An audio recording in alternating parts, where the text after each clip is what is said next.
écouté sur les sessions et j'ai été vraiment impressionnée de voir l'engagement de tous les services, incluant les directeurs, pendant ces 3 jours.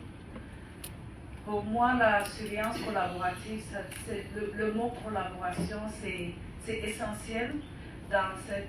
Et je suppose que vous verrez des images ou des photos de l'action et comment les gens se sont assis, rien que pour avoir déjà eu ces 3 jours, être assis ensemble, des services qui se connaissent mais qui ne parlent pas souvent ensemble, et ensemble débattent de façon houleuse.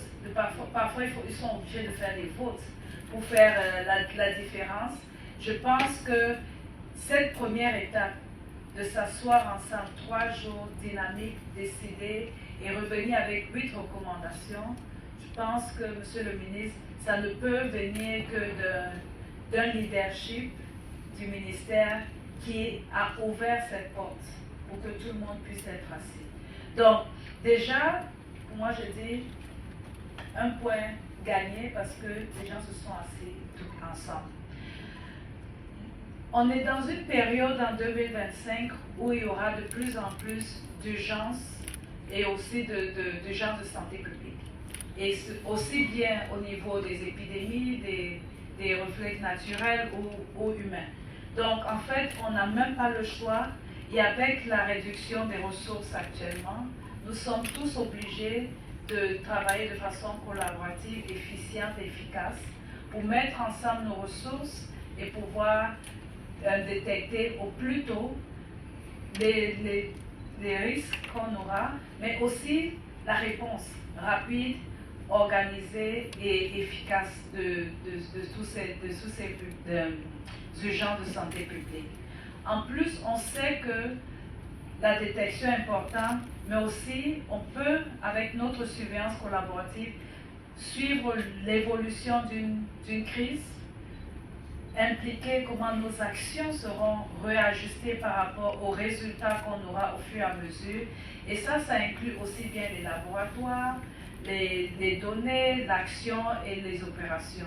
Donc, les 3 jours ont été impressionnants de voir le ministère de la Santé être un. Et ça, je peux déjà demander à tout le monde d'applaudir pour ce travail commun. En plus, exceptionnellement, c'était bien de voir les secteurs en dehors de la santé faire partie de cette session et de pouvoir être ensemble. Je pense que nous, en tant que Fondation Gates, nous sommes prêts à accompagner le gouvernement du Sénégal à continuer cette première étape et d'essayer de l'opérationnalisation parce que, comme le représentant de l'OMS l'a dit, pour la zone Afrique de l'Ouest, ça c'est la première intégration de pouvoir réfléchir, la réflexion sur la surveillance collaborative. Et je pense que le Sénégal est bien placé pour, pas au niveau national uniquement, mais déjà avec toute la zone Afrique de l'Ouest, d'apporter cette même dynamique.